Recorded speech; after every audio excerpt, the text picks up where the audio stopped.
Isso, comunas.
Das comunas? É isso? É comum, deixa eu consertar aqui.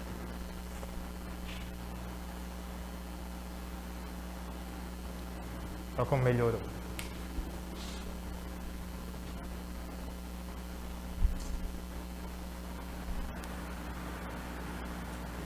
Pronto. 5 minutos aí de tolerância para os retardatários chegarem. Boa tarde mais uma vez, pessoas. E vamos continuar com nossa cronologia histórica aí até o que for obrigatório de vocês saberem. A gente vai ver agora, né, o próximo item do edital de vocês, tem lá constando os Estados Nacionais Europeus da Idade Moderna, o absolutismo e o mercantilismo. Infelizmente, nós só temos 2 aulas por semana, então hoje nós só temos 2 aulas também. Não vai dar para a gente abarcar todo esse conteúdo em 2 aulas. O que é que a gente vai fazer? Nós vamos iniciar e vamos até onde der. Onde der, a gente, naturalmente, a gente dá uma pausa e na aula que vem a gente continua de onde a gente parou. Não vai dar para abarcar tudo isso aí em 2 horas, que é muita coisa. Apesar de também ser um conhecimento fácil, simples, né, tem alguns detalhes que vão se encaixando na história e vão se construindo, né, o fato. Tem muita coisa, então não vai dar para fazer isso em 2 horas apenas. Mas como eu disse, a gente vai até onde der. Depois a gente retoma. Para entendermos como o Estado Nacional, né, foi originado, para a gente entender como o absolutismo emergiu, né, no lugar do feudalismo e o poder absoluto veio, né, a nascer, a gente vai ter que retomar lá na história e entender o que aconteceu para que a gente, né, siga uma linha racional e de entendimento de fatos sequenciais. Lembrando do feudalismo, a característica mais importante do feudalismo é que a sociedade era baseada, né, na estrutura do feudo, que era uma grande propriedade de terra. O feudo pertencia ao senhor feudal e o senhor feudal tinha relações, né, relações comerciais e relações de submissão com outras pessoas, como vassalo, como servo. O senhor feudal era praticamente, como o próprio nome dele já designa essa posição, né? Ele era o senhor ali do território, o senhor da localidade. Então todas as coisas que estavam ali passavam pelo seu critério de avaliação. Nada que acontecia no feudo acontecia sem a autorização, a permissão ou o conhecimento do senhor feudal. Não necessariamente precisava ser de consentimento ou conhecimento do rei o que acontecia ali. Embora, nessa estrutura aqui de sociedade, o rei tem uma soberania, mas, mesmo assim, pertence à mesma classe, ao mesmo estamento do senhor feudal, que é a nobreza. É por isso que, durante o feudalismo, os estamentos ou a organização social, das pessoas aqui está na base da descentralização do poder. O rei ele não comanda o feudo nem o seu reino de uma forma direta e única. O poder está descentralizado. O senhor feudal comanda, né, relações comerciais e sociais com o vassalo. Esse vassalo pode ter outras relações com outras pessoas e assim descentraliza o poder desse feudo, desse território. O que vai acontecer é que, durante o feudalismo, vai haver a ascensão da burguesia. A burguesia vai... Sim.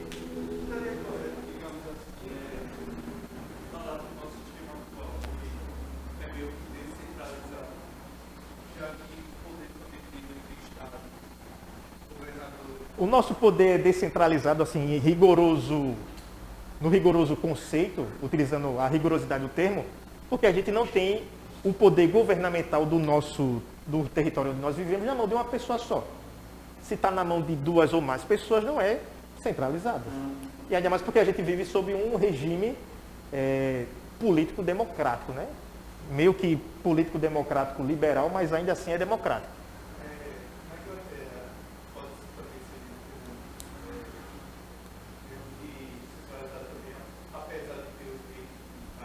Apesar da Inglaterra viver numa monarquia, não é um poder absoluto, porque mesmo assim a monarquia ainda deve, não que deve, mas a monarquia ainda precisa do parlamento. Hoje, por exemplo, na Inglaterra, a rainha Elizabeth, ela é a rainha, mas ela não governa. Quem governa é o primeiro-ministro, juntamente com o parlamento, né? Ela está mais lá só como uma figura, né, de poder, de soberania, do que de fato de governança. Embora as decisões, claro, políticas, passem por ela, mas ela não tem total soberania com relação a isso.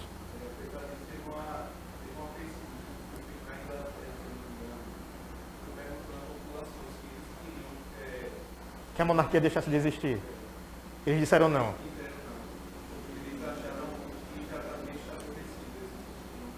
Eu acredito que nem seja porque o sistema está bem estabelecido.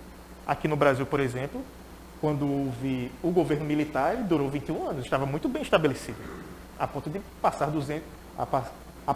passar 21 anos comandando o Brasil e estruturando o governo daquele modo. Mas a insatisfação popular era presente. Eu acredito que o ponto de vista do inglês, eu estou falando isso do meu ponto de vista, vendo de fora a situação, né? Eu não vivi na Inglaterra, não sou inglês, então não posso falar com total propriedade, mas vendo de fora, dá para entender que eles vivem sob um regime político, uma estrutura social, que se comparada às outras estruturas políticas e sociais do mundo, eles vivem muito bem. Então eles talvez, né, aquela clássica frase, a gente vai mexer num time que está ganhando. Se eles vivem bem no regime monárquico onde eles estão e vivendo agora, por que eles vão mudar isso? Talvez eles possam pensar ou imaginar que se viverem numa democracia, se instituírem uma república, se propuserem um golpe de Estado, né, esse conforto social que eles vivem hoje e essa soberania comparada aos outros países, não vai existir mais. Talvez seja por isso. Se nós, por exemplo, durante o período em que Portugal colonizou o Brasil, se não houvesse o golpe republicano de Marechal Deodoro e a gente vivesse ainda em uma monarquia, mas se fosse uma monarquia que tivesse uma estrutura social confortável para todo mundo, por que a gente ia querer mudar? Não ia. Voltando aqui. Esse aspecto aqui da descentralização, né, do poder governamental, do poder social, da comercialização, estava bem estruturado no período do feudalismo. O que vai acontecer é a ascensão, né, da burguesia, isso vai acontecer devido ao crescimento, ao faturamento econômico, faturamento monetário da burguesia, que vai ver ali nas cruzadas a oportunidade de interferir diretamente nas feiras e assim formarem os burgos, né, que eram construções onde servos vendiam, trocavam os excedentes da sua produção que estavam lá no feudo, a ponto de abandonarem o feudo e viverem, né, fixamente nos burgos. E esses burgos vão ter aí um crescimento estratosférico, né, vertiginoso, e esses burgos vai dar origem a uma nova classe social, que é a burguesia. E essa burguesia vai se unir e esses burgos vão se unir com outros burgos de outras cidades e irão formar as comunas. E as comunas, né, irão se interrelacionarem a ponto de criarem estratégias tributárias, comerciais e de facilitação de troca, facilitação de comércio, facilitação de obtenção de lucro. Isso vai fazer com que essa classe burguesa aqui cresça a tal ponto que eles comecem, ou que eles vão começar a interferir na política. Se a gente vê lá na história, na França, os burgueses acabaram fazendo a Revolução Burguesa porque a coisa que eles queriam, apesar de ter dinheiro e não praticavam naquele momento, era a interferência política. Eles não tinham decisões políticas, porque eles eram pessoas que até o momento eram servos e passaram a ter dinheiro somente. A nobreza enxergava a burguesia com desdém.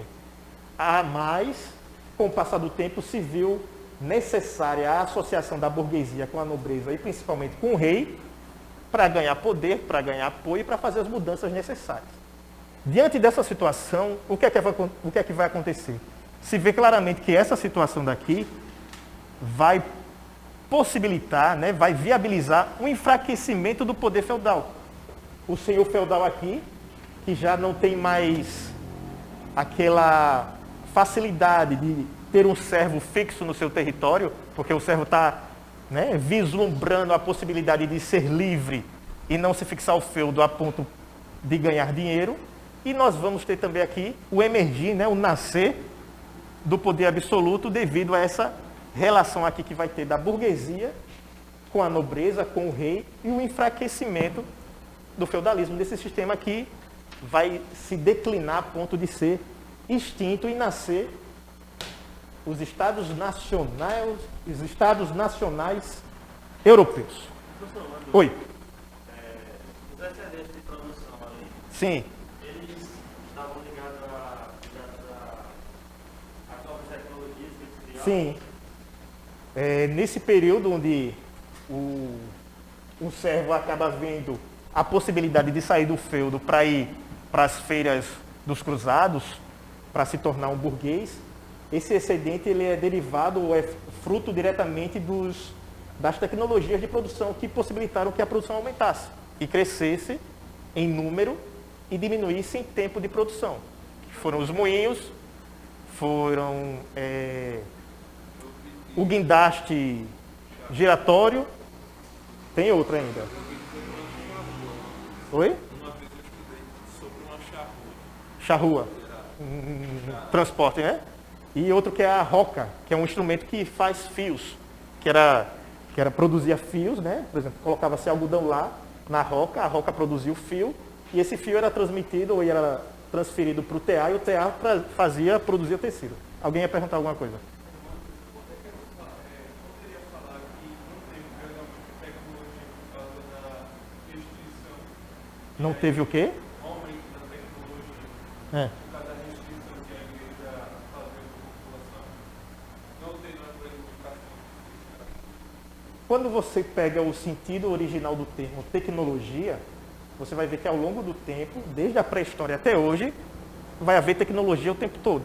E vai haver a crescente evolução dessa tecnologia. Mesmo que a igreja, em dado momento, tenha proibido, tenha condenado, ou vez por outra tenha incriminado o uso dessas tecnologias, elas vão existir. Pode existir em quantidades menores ou numa menor velocidade, mas ela vai existir. Quando você vê lá a história do homem, né, na pré-história, quando o ser humano ele passa a lascar as pedras, né, fazer da pedra um instrumento amolado de corte, aquilo ali é tecnologia. Quando o ser humano pega o tear, que era um objeto totalmente manual, e coloca um motor a combustão nele, faz com que esse tear que é manual passe a ser um tear mecânico, sem intervenção direta do homem, isso também é tecnologia. Então a gente vai ter isso aí até hoje, ao ponto, por exemplo, da gente poder trabalhar sem necessariamente fazer algum esforço humano. Tem gente que faz isso.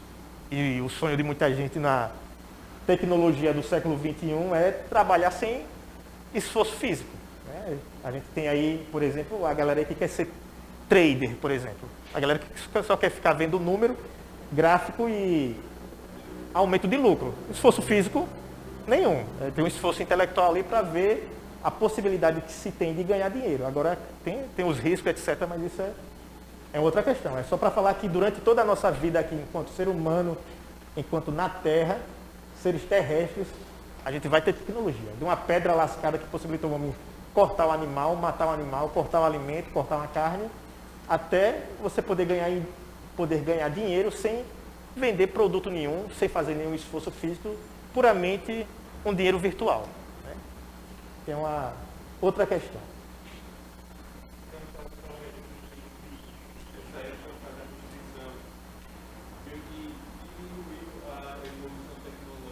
Você pode dizer que foi brecada, que diminuiu, que foi incriminada, mas dizer que desapareceu, não.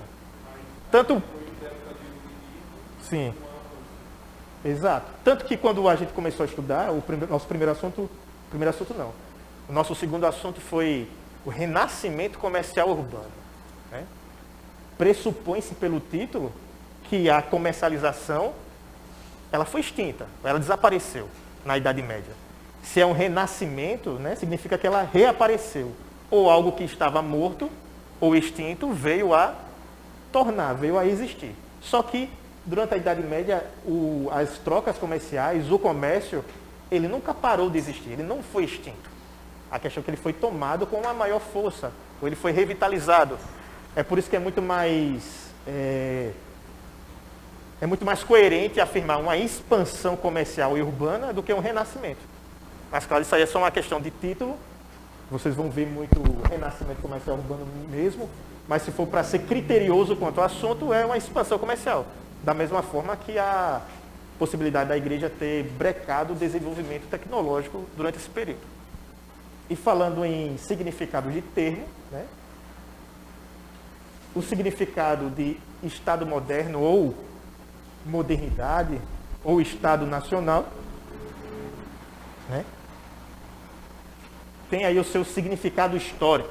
Estado nacional, ele é ou constitui a forma política clássica da época moderna e representa uma reorganização das estruturas políticas oriundas do feudalismo. Então, quando a gente compreende como se deu o feudalismo, todas as suas causas até o seu declínio, a gente vê que isso daqui resultou no Estado moderno. Mantendo os privilégios dos nobres, mas ao mesmo tempo proporcionando o desenvolvimento das relações sociais de mercado ao suprimir. Né? O que é que significa suprimir?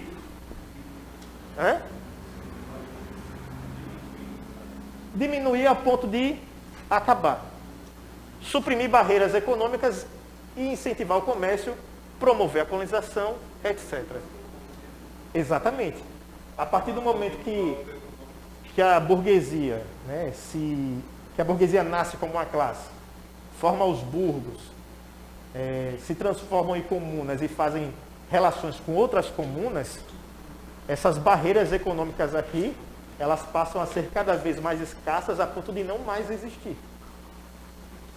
Uma dessas formas de se suprimir essas barreiras econômicas, por exemplo, é o câmbio. A moeda. No câmbio, no sentido rigoroso, né? A troca. Quando você vai, por exemplo, para o Brasil, quando você está, na verdade, na América do Sul, você vai para a Argentina, lá tem uma moeda, que não é o real. Né? Você vai para o Chile, você tem uma moeda lá que não é o real. Você vai para a Venezuela, você tem uma moeda lá que não é o real. Então, se você quiser ter trocas comerciais, adquirir produtos ou vender produtos nesses territórios, mesmo estando dentro do mesmo continente, você vai ter que adquirir ou vender a sua moeda. Na Europa, por exemplo, a gente tem a unificação monetária dos países. Lá a gente tem o euro.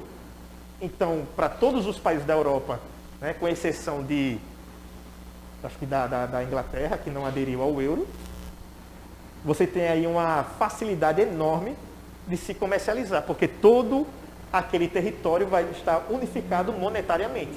Então é muito mais fácil você manter relações comerciais com países que têm o mesmo sistema econômico que o seu, do que tem sistemas diferentes ou moedas diferentes.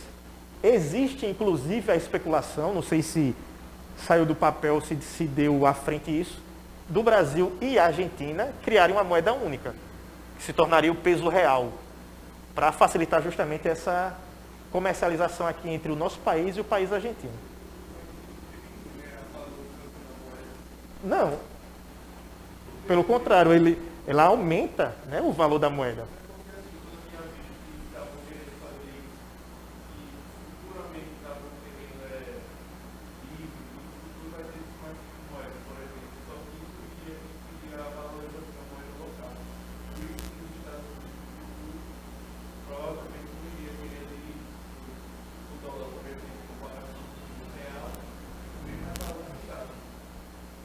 É porque você está fazendo comparações indevidas aí.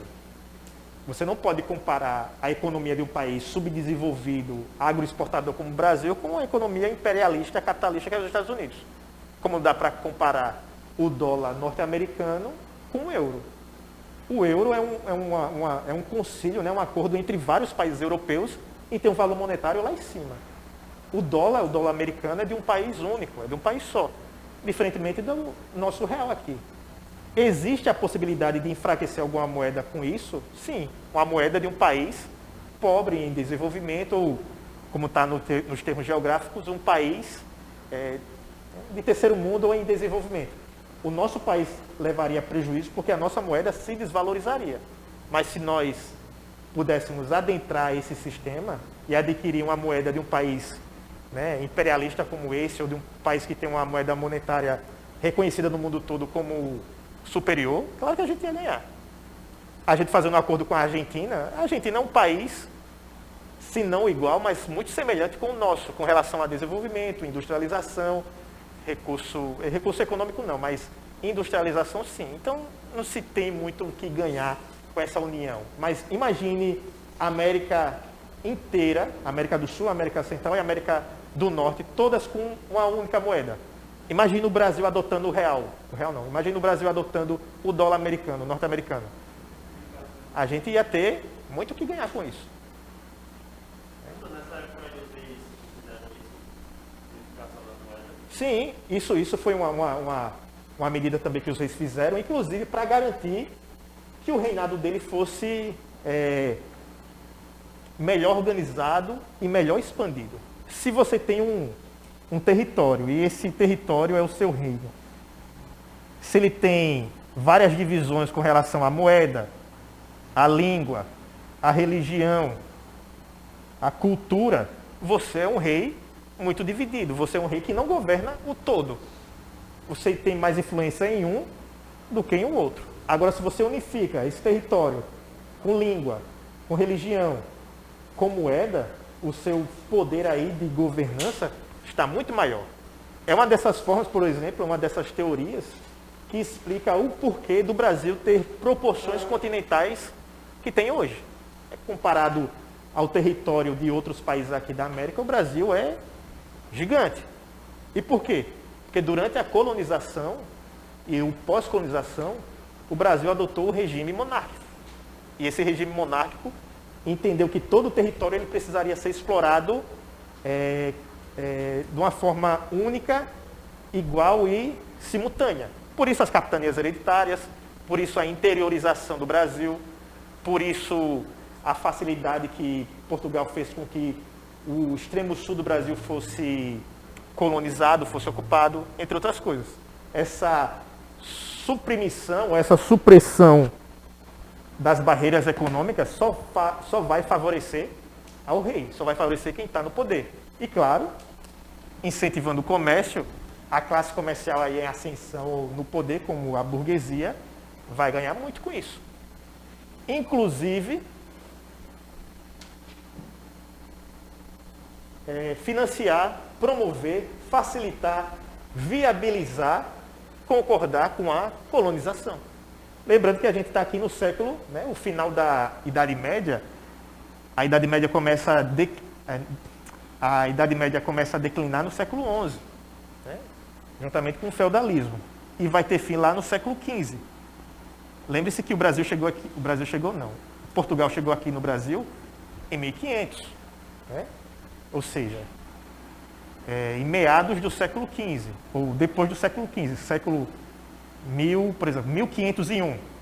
1501, século XVI.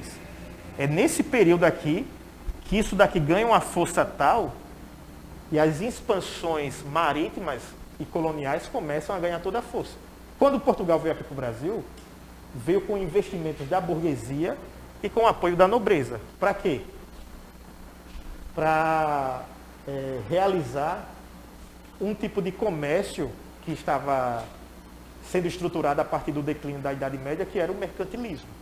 E o mercantilismo, em particular, o metalismo, que seria, né, o abandono do feudo, o abandono da terra como unidade de medida de riqueza, e agora uma nova unidade de medida de riqueza seria o metal, o ouro, a prata. Pergunta. O senhor vai intercalar a história do Brasil com a mundial, ou o senhor vai dar logo a história mundial para depois voltar ao Brasil? Sendo sincero para vocês, eu não lembro, eu vi, mas eu não lembro se no conteúdo programático de vocês tem história do Brasil. Tem história do Brasil? Pronto. Se tiver a história do Brasil, a gente vai ver lá na frente. Isso daqui, desse período ter consequências na nossa história aqui, é algo inevitável, não tem como não falar, né? Mas se o conteúdo de vocês tem história do Brasil, a gente vai chegar lá. Eu não sei em que posição do Brasil lá. Vocês viram o edital, a gente começa com a colonização, já começa com o governo republicano aqui. Começa com a colonização? É bom que quando a gente chegar na história do Brasil, a gente vai refrescar isso aqui que já está vendo, aí vocês vão lembrar como a causa foi consequência do fato. Pergunta? Sim.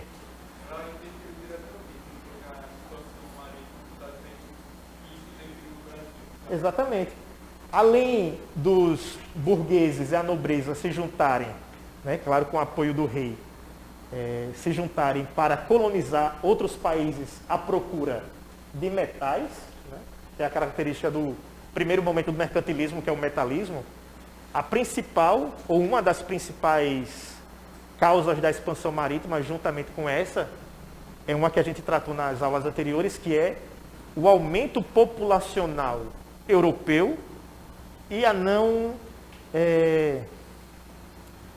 assistência a esse povo com relação à alimentação. Eles vão crescer em população e a produção de alimentos não vai acompanhar esse aumento, fazendo assim com que a Europa passe por um período de escassez de alimentos e necessite procurar novos territórios para poder fazer com que essa necessidade seja suprida.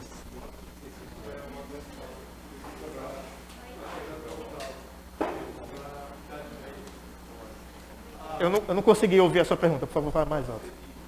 Sim.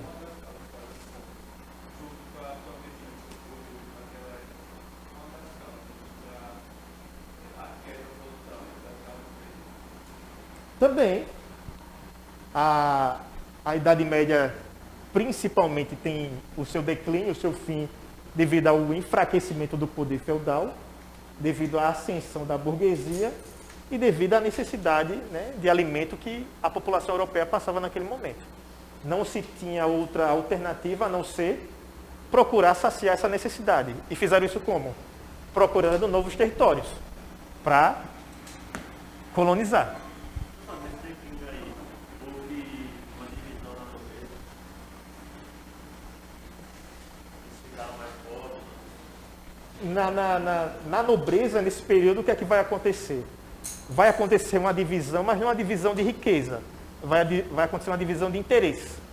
Vai haver nobres que vai querer apoiar a burguesia, porque vê que a aquisição de dinheiro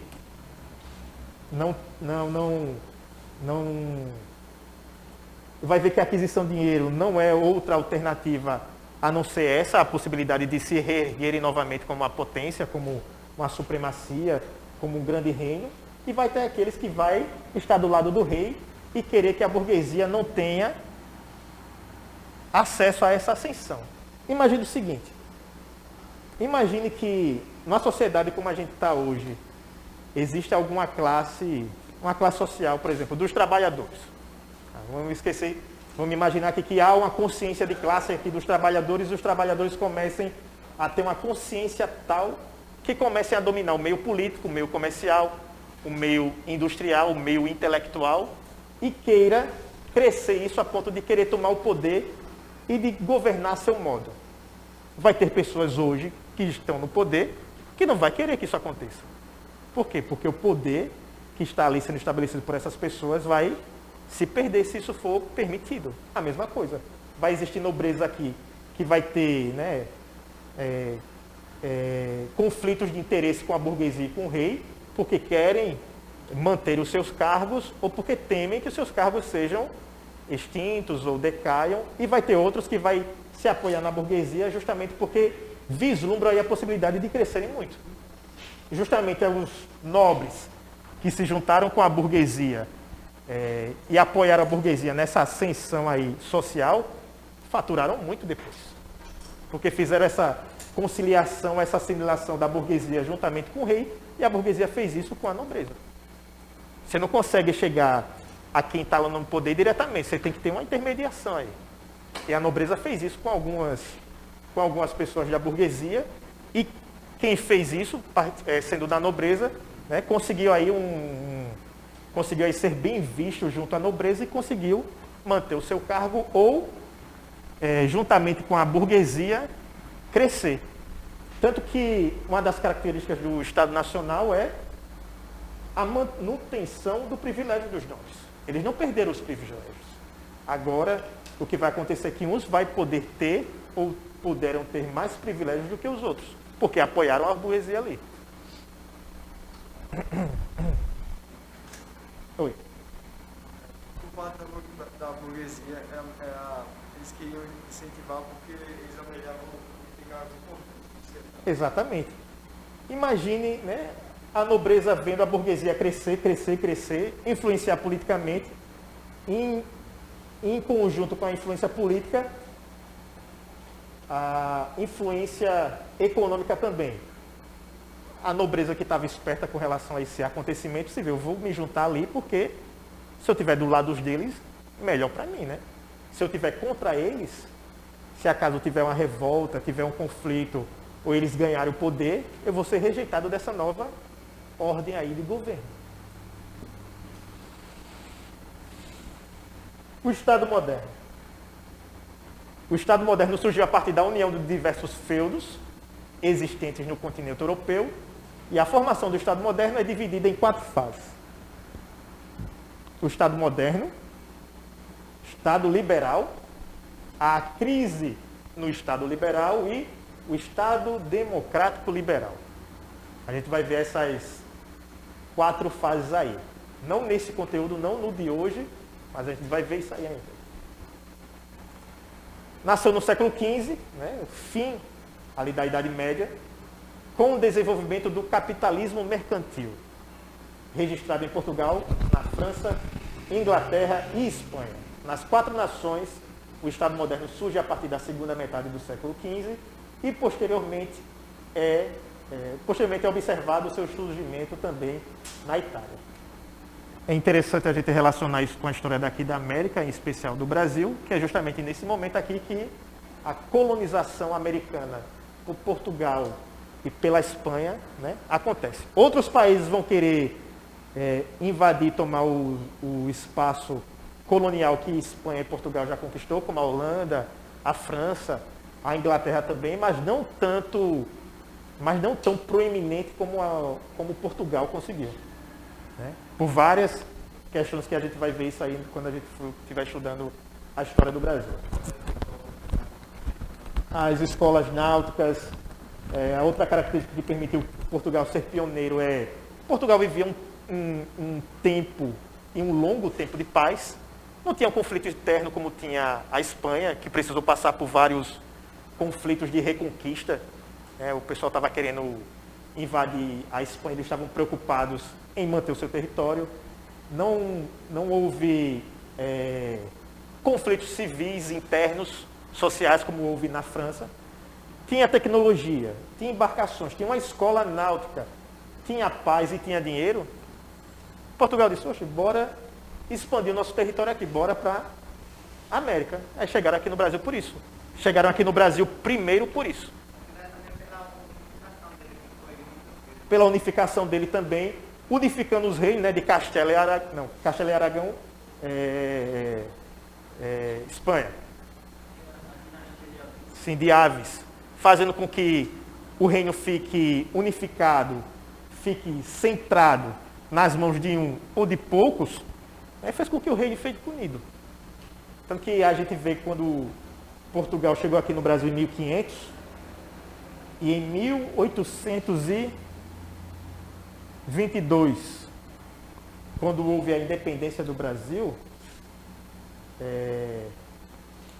antes disso, em 1808, quando foi a família real portuguesa chegando aqui no Brasil, que foi essa data aqui, uma das coisas que Dom João VI foi fazer e fez, foi deixar com que o Brasil deixasse de ser colônia e passasse a ser agora a sede administrativa de Portugal.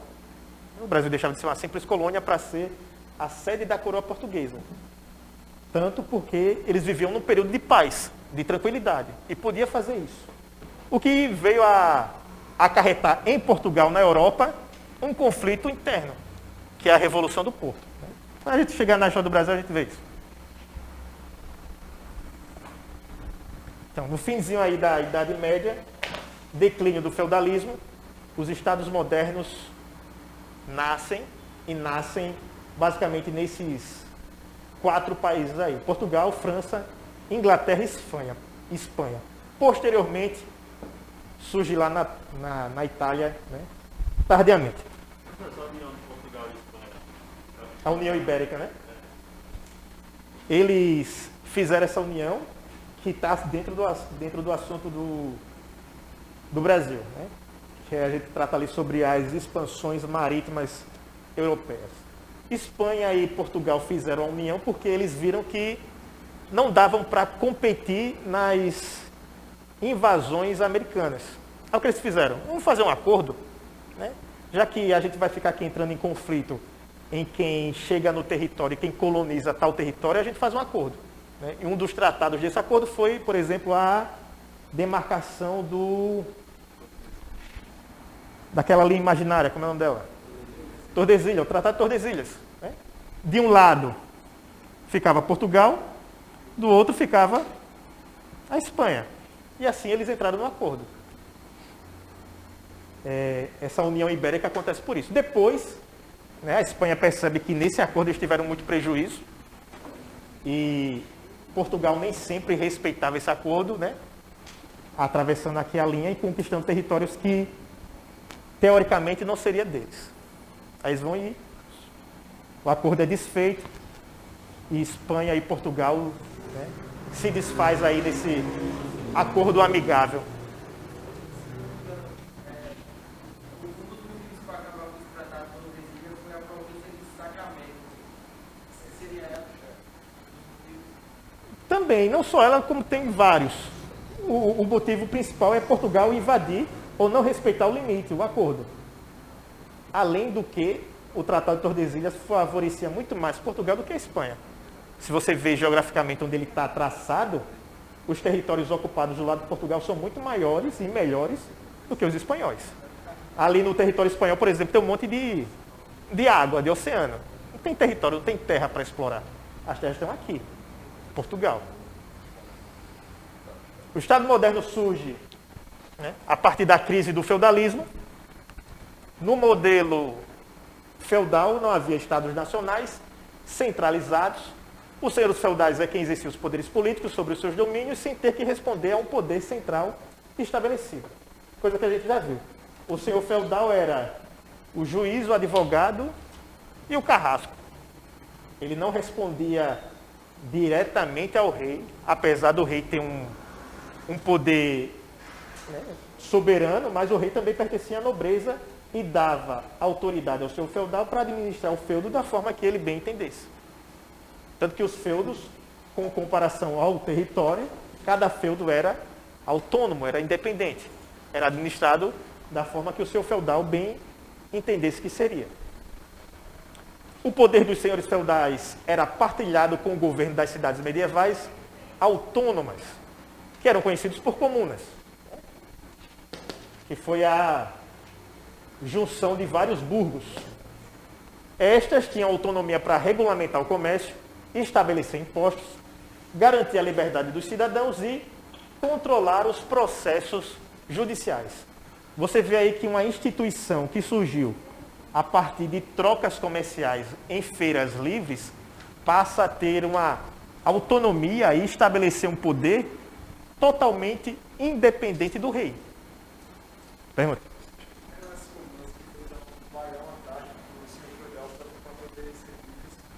Não, é antes da comuna. Nos burgos aí, que era as cartas de ofício. Antes de serem comunas, eles pagavam. Quando eles se tornam comunas, essa tributação aí já estava quitada já.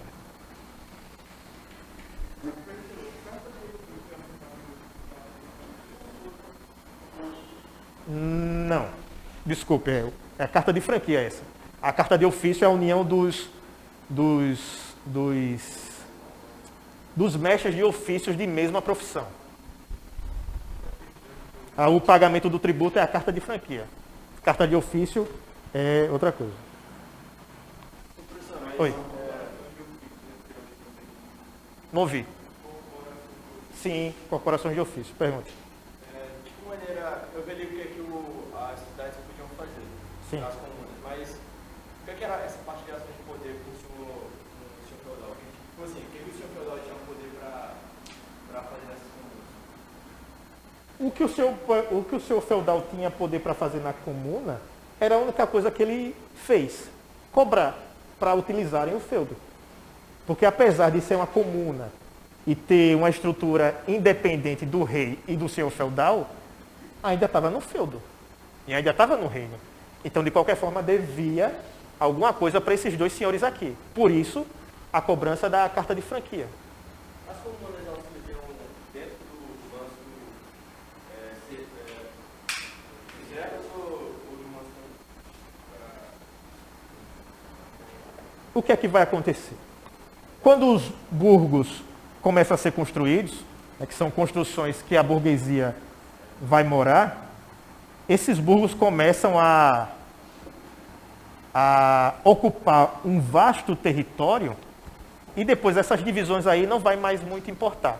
Tanto que a construção de tantos burgos assim, a ponto de ter uma classe específica chamada burguesia e se transformar em comuna, posteriormente vai se transformar numa cidade.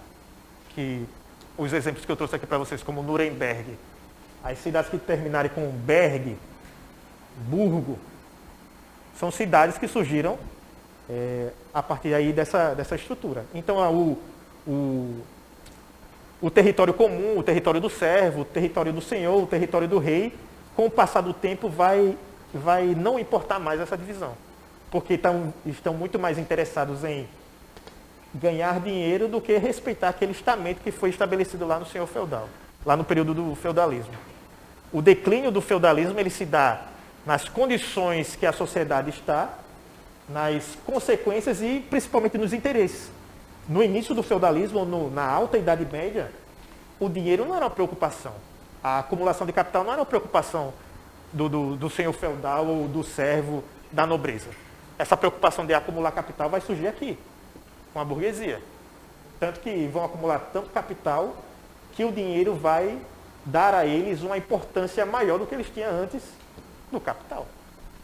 Que é o que acontece hoje. Né? A sociedade ela é controlada, influenciada por quem a influencia. E quem é que influencia? Dinheiro. Quando, por exemplo, um político, um candidato chega no poder ou chega no palanque para fazer a sua candidatura, ele chega lá defendendo os interesses de quem o colocou lá. Se o candidato, por exemplo, se o candidato, por exemplo, tem investimentos de um setor privado, é claro que ele vai ter que manter esse setor privado aí em preferência na candidatura dele.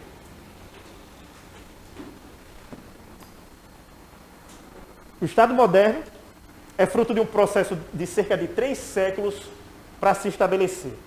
A primeira fase dele é o absolutismo monárquico, por meio da centralização do poder na monarquia, começa a ser desenvolvido o Exército Nacional, a estrutura jurídica única e a sistematização da cobrança de impostos. A gente lembra que durante o período feudal não existe, né, o Exército Nacional. O Exército Nacional é um fruto do fim do feudalismo. O que vai existir no período feudal são milícias.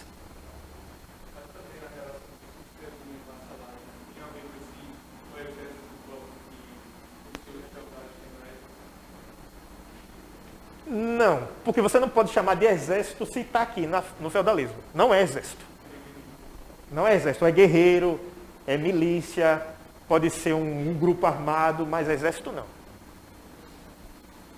A monarquia absoluta permite ainda, né, a formação da infraestrutura que garante a máquina pública e cria as condições para o surgimento do corpo burocrático. Quando o rei chega ao poder da forma absoluta, ele garante que esse poder e que essa forma absoluta de poder que está nas mãos dele continue. E essa continuidade de poder vai se dar a partir do momento que ele vai criar condições para que isso continue. Como é que ele faz isso? Se você está no poder e quer continuar no poder, qual é a primeira coisa que você pensa? Você está no poder, você quer continuar lá por muito tempo. Você faz o quê? Coisa simples.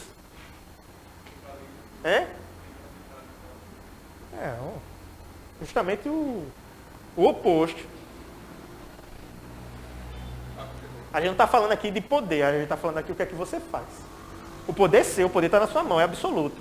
O que é que você vai fazer para continuar no poder? Acordos. E esses acordos se dão como? Ou se dão para quê?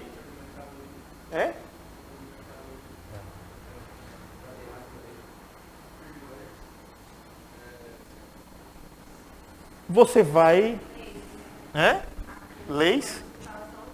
Você vai beneficiar quem está do seu lado. Você vai beneficiar os seus aliados e vai beneficiar o povo de um modo que esse povo não vai se voltar contra você. Se o seu poder é absoluto, e você quer continuar tendo poder absoluto, você vai favorecer o povo de alguma forma. Mesmo que não seja de uma forma completa, mas você vai favorecer de alguma forma. Você vai criar burocracias, leis, infraestrutura. Você vai garantir que essa estrutura pública funcione. E se ela funcionar, o povo vai estar satisfeito.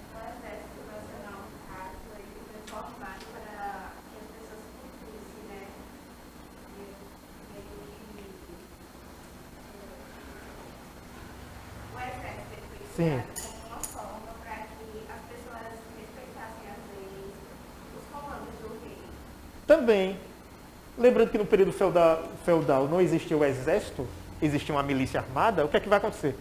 Já que há uma união desses territórios, desses vários feudos, e esse território se tornou um reino, e esse reino tem o poder absoluto na mão do rei, o que é que ele vai fazer? Não vai existir agora proteção particular. Não vai existir a proteção particular do senhor feudal. Vai existir agora a proteção de todo o território. Isso é o exército. Você ia perguntar? A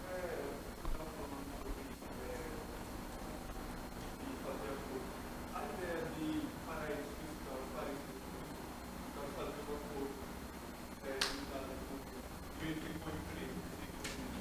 um acordo, O paraíso fiscal é um acordo, mas se distingue disso porque são interesses diferentes, né? O acordo que o paraíso fiscal faz, ele prejudica a nação do indivíduo, mas não prejudica o indivíduo. Porque as pessoas muito ricas, eu falo muito ricas mesmo, deixam o seu dinheiro num paraíso fiscal, como as pessoas ricas brasileiras fazem. Por causa da tributação, por causa da sonegação, para não serem investigadas com relação à origem daquele dinheiro. Se você tem muito dinheiro e não quer dizer de onde ele veio, você põe no paraíso fiscal. Tem várias, o mais conhecido aqui que os brasileiros deixam, né, que é nas Ilhas Caimã. É um paraíso fiscal. Você coloca o seu dinheiro lá. Ele não quer saber como você conseguiu, de onde veio, o que é que você vai fazer com ele. Não quer saber nada, só quer saber que o dinheiro está lá. Não. Bitcoin é uma moeda virtual que tem outros critérios de valor. Não é um paraíso fiscal, porque ela não chega a, vamos dizer assim, interferir, né, na economia diretamente, nem causar prejuízo para a nação. Bitcoin não causa prejuízo nenhum. Se você tiver Bitcoin ou não, o Brasil não está muito preocupado com isso, não. Agora, a partir do momento que ele interfira na economia de fato, aí pode ser. Oi.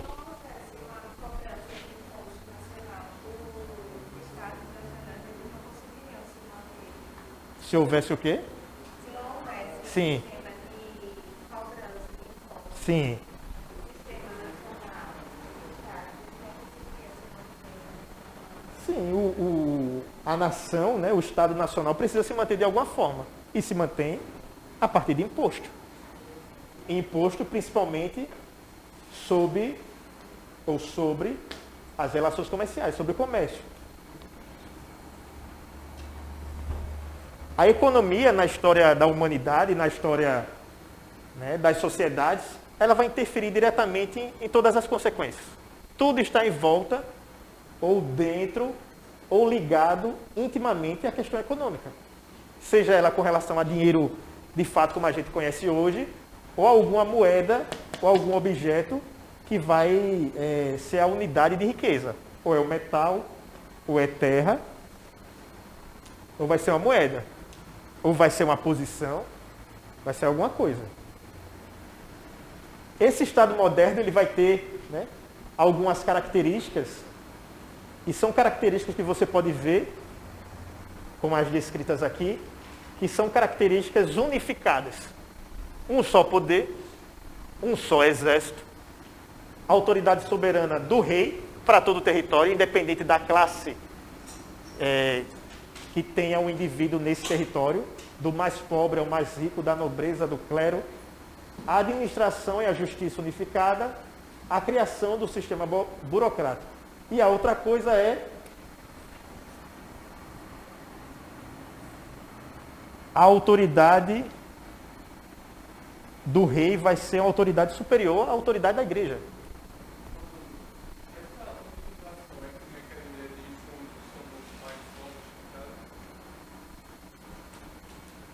Na verdade, seria mais justo dizer, juntos, o rei é mais forte. Com o reino unido, o rei governa melhor. Com o reino dividido, o governo do rei é prejudicado.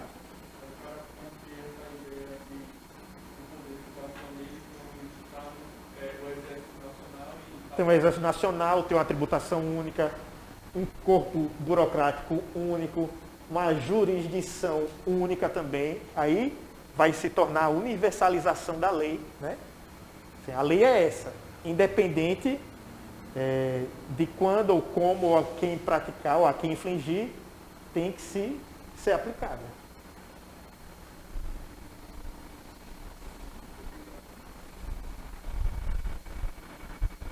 E aí a gente vai ver esse Estado Nacional em alguns territórios, não, nos territórios principais que a gente viu. Portugal, Espanha, França, depois a Itália. Portugal. O primeiro reino a utilizar o modelo de Estado moderno foi Portugal. Ali a centralização política ocorreu como consequência consequência de campanhas militares da Guerra da Reconquista. Em vários momentos, Portugal precisou ter um conflito no seu território devido aos mouros, né?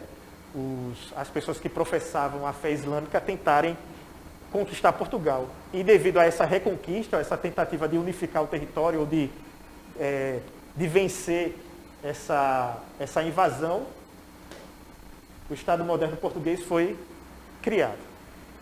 A gente pode ver na história, devido a isso, né, tendo isso como exemplo, que quando há um conflito interno em alguma nação, em que esse conflito é provocado pelo exterior, né, um povo invasor, um bárbaro, um inimigo, ou alguém que quer conquistar o território, esse território que está sendo invadido, ele começa a se unir por um interesse comum, que é salvar o seu território. Daí, o Estado moderno, devido a isso, em Portugal, aconteceu. Esse conflito, foram a Guerra da Reconquista, travado contra os muçulmanos, garantiu ainda a independência de Castela no século XII. A Revolução de Aves garantiu a consolidação do Estado moderno em Portugal em 1385, com o apoio da burguesia. Dom João, o mestre de Aves, venceu Dona Leonor Teles, que tinha o apoio da nobreza portuguesa e do Reino de Castela. Dom João foi coroado rei de Portugal e essa organização está entre os fatores decisivos para a expansão marítima europeia.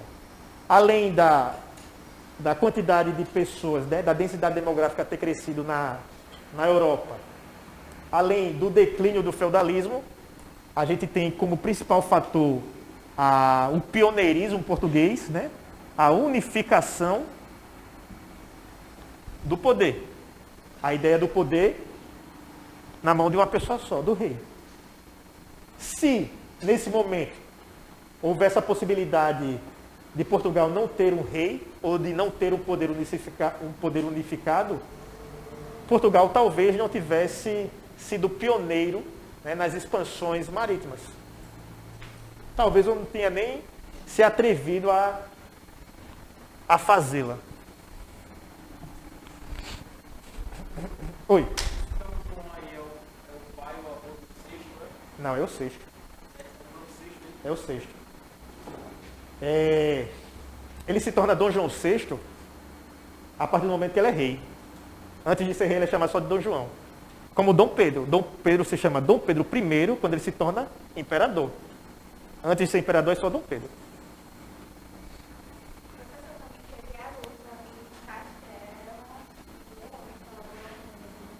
Castela aí? Leal? Leão. Existem vários interesses nas continuidades do poder português, do poder espanhol, do poder europeu nos reinos desse período. Para quem assiste séries como Game of Thrones, vocês vão ver que há relações sexuais, a união de casais com pessoas da mesma família. Por quê? Para que o poder continue centrado naquela família. Isso é uma característica. Eles viam como não interessante a união de famílias diferentes, justamente para o poder não ser enfraquecido. Pergunta.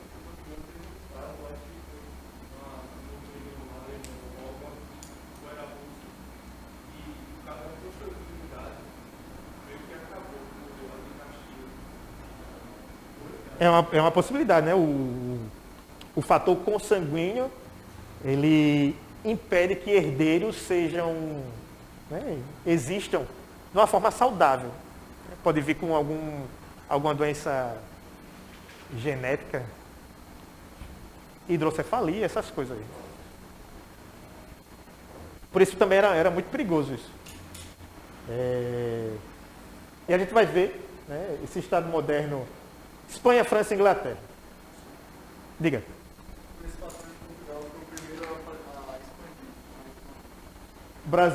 Portugal foi o primeiro a expandir, foi o pioneiro nas navegações. Unificação do governo, declínio no sistema feudal. Ele tinha uma escola de navegação, né? E não tinha conflito interno, ele tinha todas as estruturas favoráveis a ele se jogar no mar e se aventurar. Ele não tinha nenhuma preocupação com o território dele, né? Não tinha um povo em guerra, não tem um conflito interno, não estava disputando poder com outra nação, então ele estava muito confortável, muito em paz. Tanto que a revolta que acontece em Portugal acontece, né, a gente pode dizer, por ciúmes do povo português em não querer que o Brasil deixasse de ser apenas uma colônia. Quando Dom João coloca, em 1808, o Brasil como sede da coroa portuguesa, os portugueses olham assim e dizem, como é que eu sou de Portugal, eu vivo em Portugal, e a coroa está administrando o país que eu vivo de uma colônia. Eles queriam eles queriam que o Brasil fosse rebaixado a simples colônia e obrigou a Dom João a voltar para Portugal. Na Espanha, a formação do Estado moderno acontece como consequência da Guerra da Reconquista, né? O mesmo fator que acontece em Portugal acontece na Espanha também, né? Eles acabam tendo que reconquistar o território espanhol devido a alguns invasores, e da união dos reinos de Aragão e Castela em 1469. E a consolidação acontece em 1492, com a expulsão dos mouros do Reino de Granada. Na França, a vitória sobre a Inglaterra na Guerra dos 100 Anos firmou as bases para a constituição do Estado moderno. O rei Luís XIV seria o maior exemplo do monarca centralizador. Vocês vão ver muito a imagem ou a menção desse rapaz aqui, que se auto-intitulou, né, o Rei Sol, que chegou a um momento que ele afirmou: eu sou o Estado. Né? Luís XIV é a materialização do absolutismo. Um rei francês. Quanto à Inglaterra, passou pelo processo após a Guerra das Duas Rosas, que garantiu a supremacia do soberano sobre os senhores feudais. Você vai ver que dentro desses três países, esses quatro países, Portugal, Espanha, França e Inglaterra, tem algo em comum para a unificação deles, que é a superação de um conflito interno, ou entre duas famílias, né, ou contra invasores, né, como os mouros, como aconteceu em Portugal também. A gente vai tratar acerca do que foi a Guerra dos 100 Anos e do que foi a Guerra das Duas Rosas também. Não hoje, mas nós vamos tratar.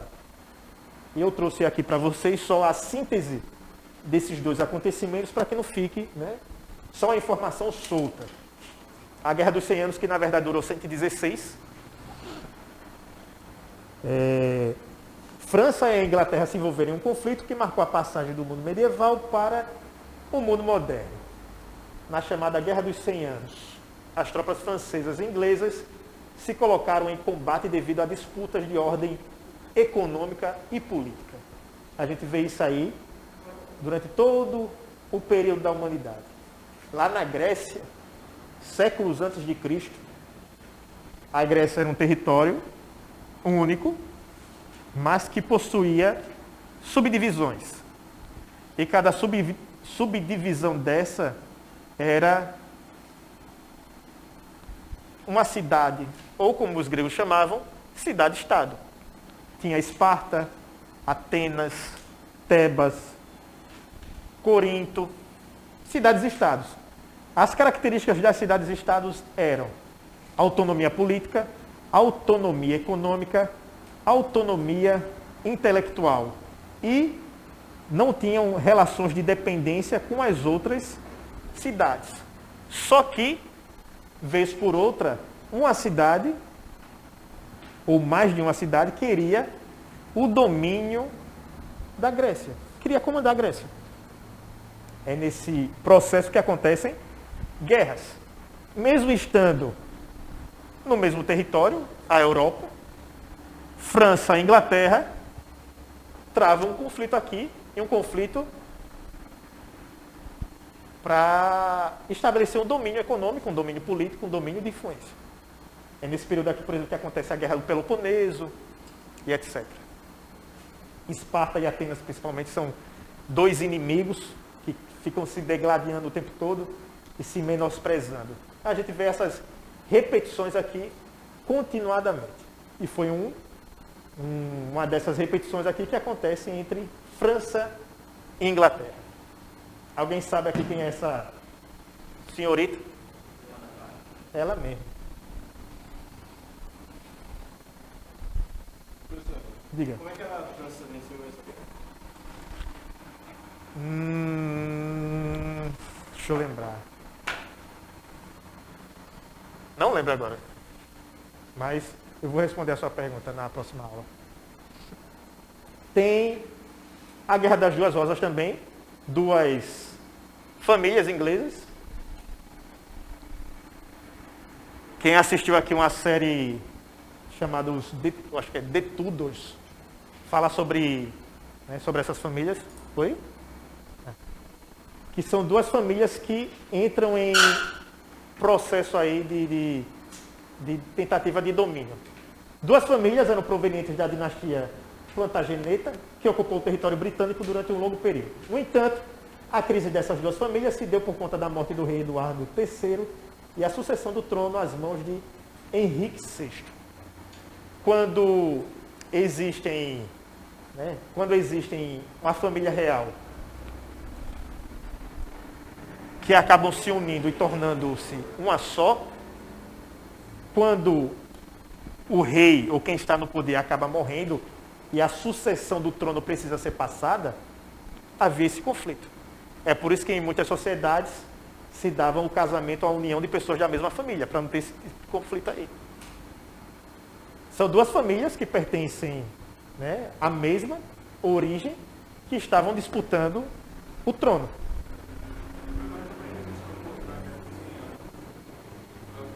Porque a Guerra dos 100 Anos foi entre dois países, né? Aqui é entre duas famílias.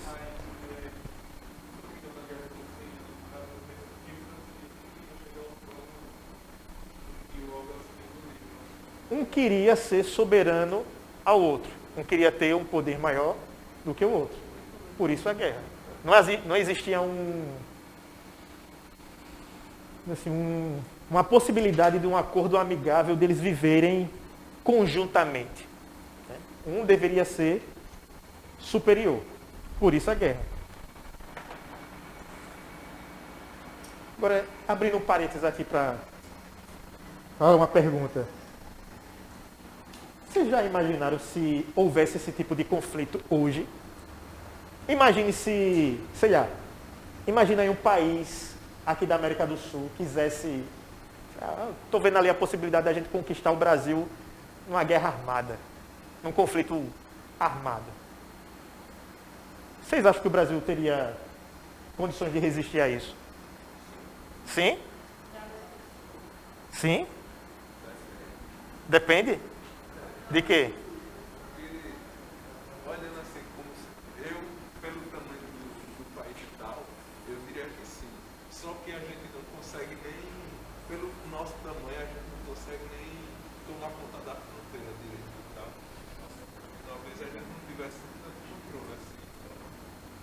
O Brasil tem né? Eu acho que todo mundo aqui já se alistou no exército, eu pressuponho. Ainda não é? Tem que se alistar. E quem já se alistou, já andou por lá, sabe como é o nosso exército. Né? A maior parte dos candidatos são eliminados por excesso de contingente. Né? Tem gente demais. O exército não comporta tanta gente, então libera a galera assim facilmente. Por exemplo, eu sou um tipo de pessoa que foi liberado. Eu quis ser liberado, eu fui liberado. Por exemplo, se houver uma guerra, possivelmente eu possa ser chamado. Mas o meu treinamento militar é negativo. E aí? A gente tem uma população enorme, mas sem estrutura nenhuma. Numa desses embates aqui entre Esparta e Atenas, houve uma vez que... Quem assistiu aqui 300 sabe. Que a Grécia estava enfrentando uma disputa de um invasor. Que era um invasor... Qual era a nação? Qual era a nação dos Xerxes? Sim, contra os persas. A característica persa era um poder territorial, né, terrestre, enorme. As histórias contam que o exército de Xerxes, o exército persa, quando eles marchavam, o chão tremia, pô, de tanta gente que era. Em contraposição, o território grego, o exército grego, os homens gregos, eles eram homens muito hábeis no mar. Tanto que as embarcações marítimas gregas, claro que a Grécia está ali no leito do mar Egeu, eram assim superiores a qualquer outro. Mas a quantidade de gente aqui era mínima. Mas o que vai separar um do outro é que a qualidade do povo em guerra grego é superior a qualquer outro lugar do mundo. O homem espartano, ele nascia para a guerra. Ele nasceu, está bem, está saúde e pronto. Para o exército. Acabou-se. Acabou-se. O cara nasceu para morrer, nasceu para matar. Diferentemente de outros exércitos como Persa, que a maior parte do contingente era escravos. Estava ali obrigado, forçado a ir. A gente comparando essa ideia com a ideia de hoje, o Brasil, eu não sei não se eles sobreviveriam à guerra. Diga. Mas eu acredito que é difícil você comparar com essa época hoje, porque nessa época o mundo não era tão globalizado. Por conta da geopolítica, se qualquer país que invadir o outro vai ter a cabeça de alguém grande no meio, querendo um interesse. Por exemplo, sei lá, supomos que a China tem uma minoria aí queira meter as caras aqui dentro. Eu acho que vai ter uma cara muito forte também dos Estados Unidos protegendo, entre aspas, a gente. Eu acho que também que não vai tomar nosso povo por conta da geopolítica. Entendi. Os acordos, né, de influência, um protege o outro, né?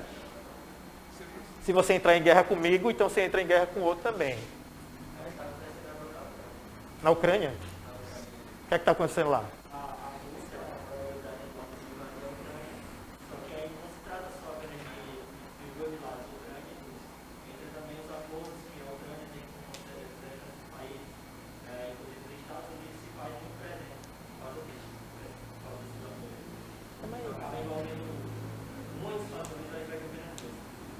Mas se a Ucrânia acabar entrando em guerra e perder, ninguém nem lembra da Ucrânia hoje, quando ela perder a guerra. Não é diferença nenhuma. Ô, professor, Oi. e se dava a economia de Esparta? Na época, acho que todo homem ia para... A economia, eles eram um povo agrícola e tributos, imposto. Viviam a partir disso. Os atenienses, Então, quem plantava, quem trabalhava na parte agrícola eram as mulheres. não, as mulheres não, eram os homens também. Eles eram guerreiros, mas não eram só guerreiros. Também eram trabalhadores.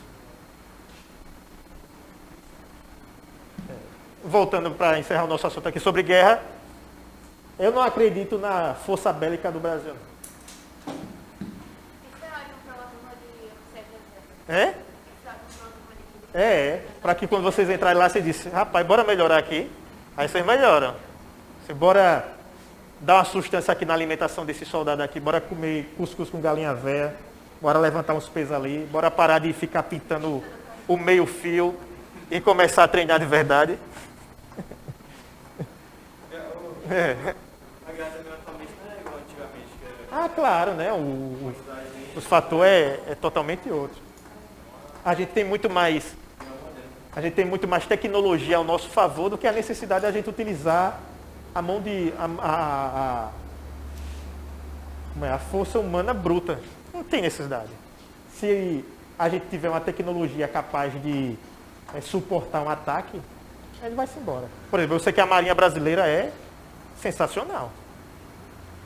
Comparado com outros setores militares aqui, a Marinha é sensacional. Agora, Mas não só essa questão de tecnologia, mas também de prova especializada. sim, de inteligência, de equipamento, de estrutura, de capacitação. Dentro desses acontecimentos, né, do fim do feudalismo, início do Estado Nacional, início do poder absoluto do rei, do poder unificado, nasce uma nova estrutura de comércio. Existe a necessidade de se adequar o mundo ao que está passando nesse momento. Nesse período, a unidade de medida é o feudo, é o território. E depois, ao metalismo. Isso vai dar origem ao novo modo, né, econômico chamado de mercantilismo. E esse mercantilismo ele vai ser dividido em algumas características. O primeiro mercantilismo, por exemplo, é o mercantilismo do metal, o mercantilismo metalista. E o que é o mercantilismo? É um conjunto de ideias e práticas econômicas desenvolvidos ali no século XV, durante a Idade Moderna. E segundo o mercantilismo, a fonte de riqueza de uma nação se baseia no comércio com o mercado exterior e no acúmulo de metais preciosos. Além de juntar metal, o mercantilismo se baseava na exterioridade mercantil, ou de mercado. O que é que lembra isso aí? Oi?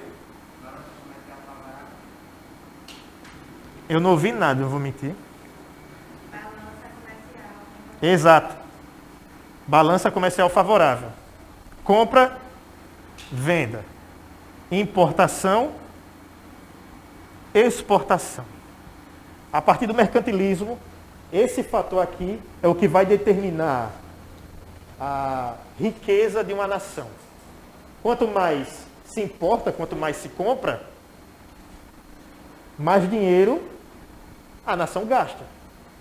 Quanto mais se vende, quanto mais exporta, mais dinheiro a nação adquire. Então, segundo o mercantilismo, é muito mais vantajoso exportar do que importar. É muito mais vantajoso vender do que comprar. É muito mais vantajoso ganhar dinheiro do que perder dinheiro. Né? O mercantilismo começou a surgir na Baixa Idade Média e, além disso, juntar metal. É por isso que uma das coisas que Portugal fez quando chegou no Brasil foi procurar e explorar o máximo possível metal. E isso ele fez a partir do interior do Brasil, quando chegou ali em Minas Gerais, e começou a encontrar ali fontes quase que inesgotáveis de ouro, de diamante. Né? Uma das causas da interiorização do Brasil, né? A busca por metal. O mercantilismo começou a surgir na Baixa Idade Média, século X até o século XV, época em que teve o início o processo de formação das monarquias nacionais. Foi somente na Idade Moderna, século XV até o século XVIII, que ele se firmou como política econômica nacional e atingiu o seu desenvolvimento. Ao passo que as monarquias europeias foram se firmando como estados modernos, os reis recebiam o apoio da burguesia comercial, que buscava expansão do comércio para fora da fronteira do país. E, além disso, o Estado lhe conseguia monopólio das atividades mercantis, defendia o comércio nacional e colonial da interferência de grupos estrangeiros. A gente vai ver claramente todas essas características de fato quando a gente vê o que Portugal fez aqui no Brasil. Fez exatamente tudo isso. O Brasil, os portugueses recebiam apoio da burguesia, já que foi a burguesia que ajudou, que custeou, que financeiramente ajudou aos navegantes a chegar aqui no Brasil, a explorar novos territórios, né? Buscar comércios para fora das fronteiras. Outra coisa, antes de chegar aqui no Brasil, antes de explorar as riquezas naturais do Brasil, como pau-brasil, como todos os outros recursos, como é que Portugal ganhava dinheiro? Quem é que lembra?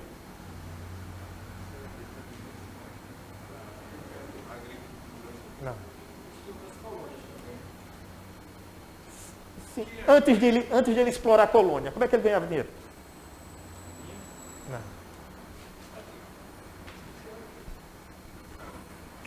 Isso. Venda de especiarias. Portugal saía de Portugal, ia até o Oriente, comprava especiarias e revendia em Portugal. Tanto isso é real, é verídico, que existe uma teoria que diz que o que possibilitou que Portugal chegasse no Brasil foi um erro de percurso. Por exemplo, Colombo, quando ele chegou na América, ele morreu sem saber que estava na América. Ele pensou que estava no Oriente, pensou que estava nas Índias. Tanto que só outro cara, né, o Pedro Américo, Pedro Américo é o pintor. O outro navegador, que é o Américo Vespúcio, ele disse, aqui não é Oriente, aqui é outro território. E por isso esse território ficou sendo chamado de América, devido a Américo Vespúcio. Mas Colombo morreu pensando que era o Oriente. Antes de chegar aqui no Brasil, na América, e explorar e crescer a exploração colonial, Portugal vendia e revendia produtos orientais, as especiarias. A rota das especiarias era uma rota que era comandada pelo mar Mediterrâneo, a partir de Gênova e Veneza. Essa rota comercial, favorecida pelos burgueses, era uma característica do mercantilismo, porque uma das coisas que eles queriam era expandir o comércio para fora das fronteiras dele. o que Portugal tinha para vender, mesmo que produzisse vinho, mesmo que tivesse uma produção agrícola, não era necessário para suprir os interesses do mercantilismo. Tinha que ir para além do que ele tinha, para além da fronteira. Além disso, o Estado lhe concedia o monopólio das atividades mercantis e defendia o comércio nacional e colonial da interferência de grupos estrangeiros. Quando Portugal estava explorando aqui o Brasil, toda a exploração ela era regida, monopolizada pela metrópole, por Portugal. Quem vendia, quem comprava, quem explorava, quem recebia o quê da exploração colonial, o português comandava isso. Quando, por exemplo, houve a interiorização do Brasil e a exploração de metal em Minas Gerais e nos territórios ali do interior, houve a produção, houve a criação de uma tributação chamada de 1/5. Não sei se vocês lembram, mas 1/5 ele correspondia ao seguinte: quando se encontrava ouro, 1/5 dessa parte era destinada à coroa. É nesse momento, por exemplo, um momento que os brasileiros faziam o seguinte: para sonegar esse imposto, eles começaram a colocar esse ouro que era explorado dentro de imagens de santos. Aí surge aí a expressão do santo do pau oco, que era uma forma que eles tinham de levar o ouro e não pagar o imposto por ele, de sonegar. A outra coisa, defender essa exploração colonial da interferência de grupos estrangeiros. Quando os holandeses quando os holandeses invadiram o Brasil no período da colonização portuguesa aqui, Portugal expulsou eles. A coroa portuguesa fez de tudo para manter esses grupos estrangeiros longe dessas atividades, para garantir que esse monopólio aqui fosse exercido. Da mesma forma como qualquer outra nação, na tentativa de chegar e explorar o território brasileiro, Portugal já estando aqui, foi posta para fora. Justamente para responder e obedecer esses interesses mercantilistas. Outra característica, controle estatal da economia. Os reis, com o apoio da burguesia mercantil, foram assumindo o controle da economia nacional, visando fortalecer ainda mais o poder central e obter os recursos necessários para expandir o comércio. Dessa forma, o controle estatal da economia tornou-se a base do mercantilismo. Todas as transformações, mudanças, toda a tributação, tudo que se cria como recurso nesse processo, estava aqui, na mão do rei. Era o Estado que controlava isso. E, claro, controlava com o apoio da classe burguesa, da classe financeiramente que assumiu o posto de elite comercial. A outra característica, balança comercial favorável, que consistia na ideia de que a riqueza da nação estava associada à sua capacidade de exportar mais do que importar. Que ainda hoje, claro, é dessa forma. Balança comercial favorável, controle estatal da economia, monopólio da comercialização. Tudo isso, características do mercantilismo. Oi.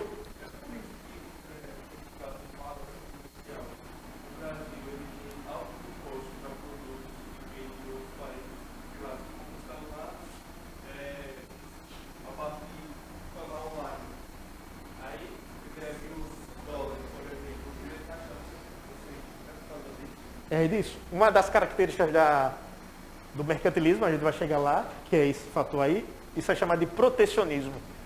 O que é o protecionismo? É você proteger os nossos recursos contra a chegada de produtos externos ou a venda dos nossos recursos como matéria-prima para outros países. Se você, por exemplo, impede que matérias-primas sejam vendidas para países que possam ser concorrentes, se você está impedindo isso, você está protegendo, é o protecionismo. Se você coloca a taxação de importação super alta, você está fazendo com que o mercado interno consuma produto nacional. Se, por exemplo, para você comprar um produto importado, a taxação é lá em cima, você vai pensar 2 vezes, ou você não vai ter tanta facilidade para obter esse produto, do que, por exemplo, ter um produto nacional. É muito mais barato você ter um carro produzido aqui no Brasil do que você ter um carro produzido em outro país. Justamente por essa taxação. Uma outra característica é o monopólio. Os governos interessados numa rápida acumulação de capital estabeleceram um monopólio sobre as atividades mercantis e manufatureiras, tanto na metrópole como nas colônias. O Estado concedia à burguesia, através das companhias de comércio, o direito de explorar o comércio das pessoas escravizadas, a venda de produtos agrícolas, entre outras coisas. A burguesia, favorecida pela concessão exclusiva, comprava pelo preço mais barato o que os colonos produziam e vendiam pelo preço mais alto tudo o que os colonos necessitavam. Dessa forma, a economia colonial funcionava como um complemento da economia da metrópole. A gente está aqui claramente num exemplo de um beneficiamento de uma matéria-prima. Exemplo. A gente levando em conta um produto que se produzia aqui. A burguesia comprava pelo preço mais baixo, né, a matéria-prima que os colonos produziam. Exemplo. O Brasil passou durante muito tempo produzindo café. Se comprava o café, um preço super baixo, e depois vendia esse café beneficiado, ou em pó, ou de uma forma que se pudesse usar, com um preço muito maior do que ele foi adquirido, né? Criando aí o que eles chamam, ou que a economia chama de superávit. Você vende a matéria-prima, você compra a matéria-prima e vende o produto finalizado, beneficiado. O Brasil é um país, desde a sua colonização até hoje, que vende soja e compra iPhone. O Brasil vende laranja e compra o suco da laranja na caixinha. A balança comercial estruturada dessa forma nunca vai ser favorável. Vender a matéria-prima e comprar essa matéria-prima, né, industrializada ou manufaturada ou beneficiada, sempre vai dar ou vai acabar em prejuízo. Vai precisar vender um monte de hectare aí de matéria-prima para poder compensar esse tipo de coisa. A outra característica do mercantilismo, protecionismo, como ele mesmo falou ali, né? Proteger o mercado interno do país. Você protege o mercado interno aumentando a tarifa de produtos estrangeiros. Você protege o mercado interno proibindo que matérias-primas sejam vendidas para algum país concorrente, fazendo assim com que o produto que se é vendido aqui seja consumido aqui pelo povo daqui. Você protege o mercado interno. Vai falar? Sim. A economia seria o monopólio, seria o pacto colonial. Seria o pacto colonial, exatamente. O pacto colonial, ele estabelecia um monopólio da metrópole com relação à colônia. A outra característica do mercantilismo, metalismo. Defendia que a riqueza de um país era medida pela quantidade de ouro e prata que possuíssem. Por isso, houve a busca por regiões na América onde fosse possível extrair esses metais preciosos, como o Brasil. Quem aqui assistiu aquela série La Casa de Papel? Se você assistiu até o final, a última temporada, você viu que uma das coisas que eles propuseram a saquear do país foi foi a reserva do Banco Central de Ouro. A especulação, somente a especulação, de que a reserva de ouro nacional estava sendo roubada, houve uma crise no país. A Bolsa de Valores despencou, houve logo uma crise generalizada comercial, só a especulação que isso acontecesse. Por quê? Porque a ideia da riqueza do país está associada à quantidade de ouro que esse país tem. Logo que essa especulação foi cessada e houve o pronunciamento de que a reserva de ouro daquele país estava ali integralmente, mesmo que não estivesse, a relação comercial lá ficou equilibrada. E eles não tinham a reserva de ouro, né? Como a série propõe nesse período, ou nessa fase da história, é de que a reserva de ouro do país, ou aquilo que mantém a economia estável, é puramente ideal. Não existe de fato. Então, se houver, por exemplo, a possibilidade de ter uma crise generalizada econômica, é só dizer alguma coisa, é só especular alguma coisa. Não precisa se comprovar isso.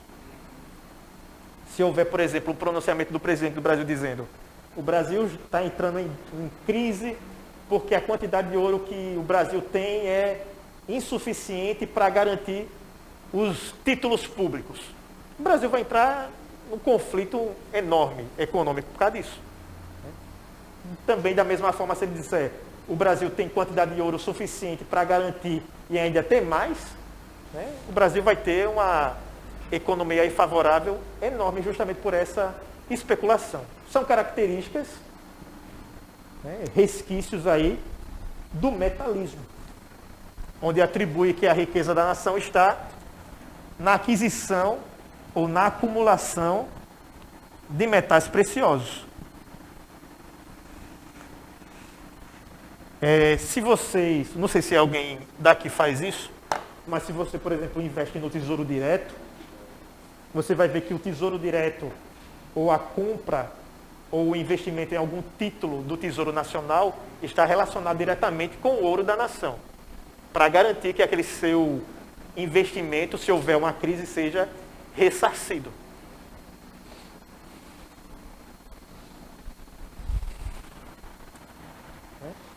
E a gente vai ver aqui as fases do mercantilismo. Aqui está a estrutura dele. Na base, a gente tem aumento das taxas alfandegárias, né? Uma tributação muito maior para produtos importados. Leis que garantam, né, a estabilidade dessa nação com relação ao comércio. Desenvolvimento manufatureiro, monopólio, colonialismo. A gente vai ter um protecionismo nacional, a gente vai ter um Estado aí que vai garantir o controle sobre tudo isso, e para ele ter esse controle ele precisa ser um Estado forte, um Estado controlador, e, acima disso tudo, favorecendo que todas essas coisas aconteçam, a balança comercial extremamente favorável. Muito pouca importação e muita exportação. Muita venda, pouca compra, mais dinheiro entrando e muito dinheiro. Posso? E muito dinheiro ficando.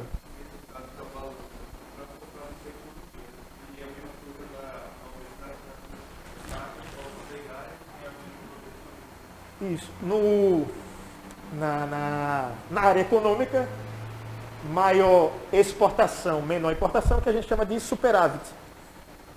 Maior exportação e menor exportação é o déficit.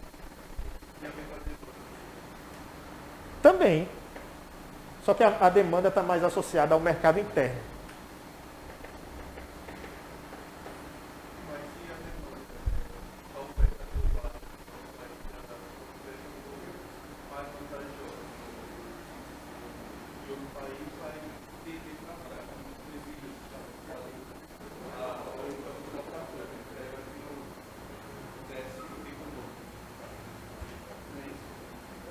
Repete.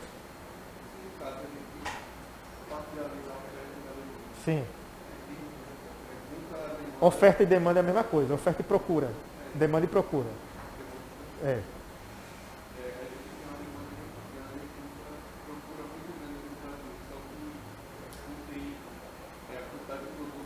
Sim. Para atender a demanda.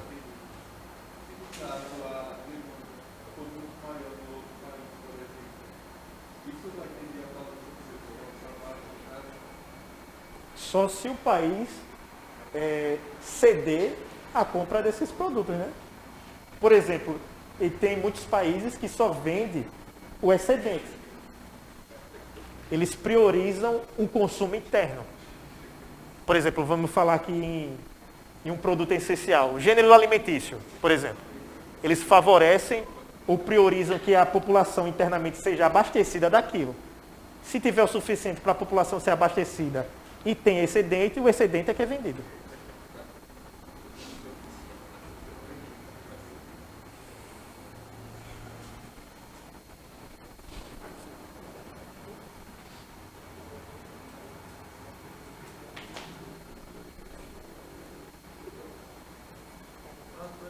Pronto? Beleza.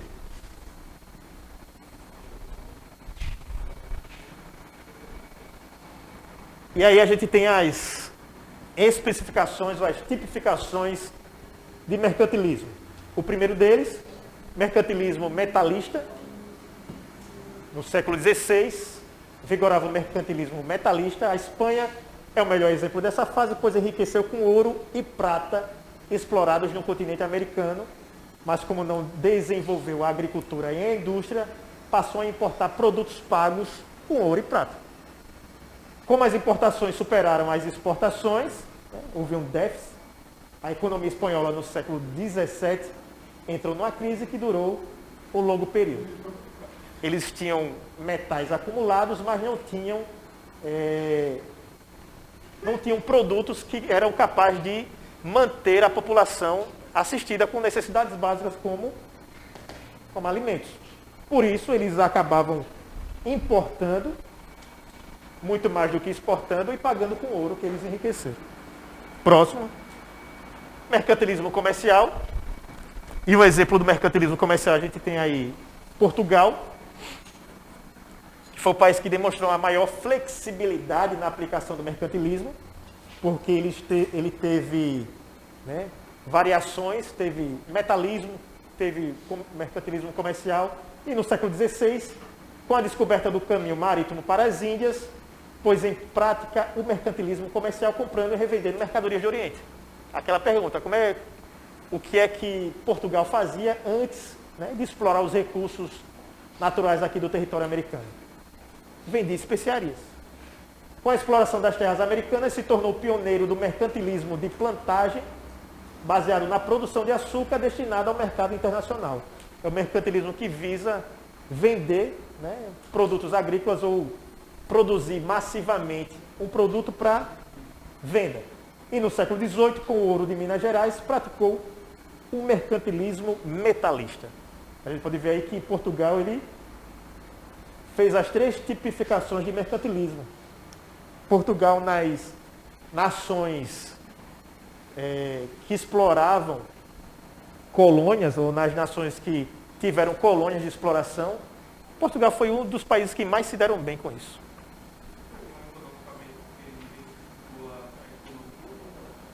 Como é? Para Portugal foi maravilhoso.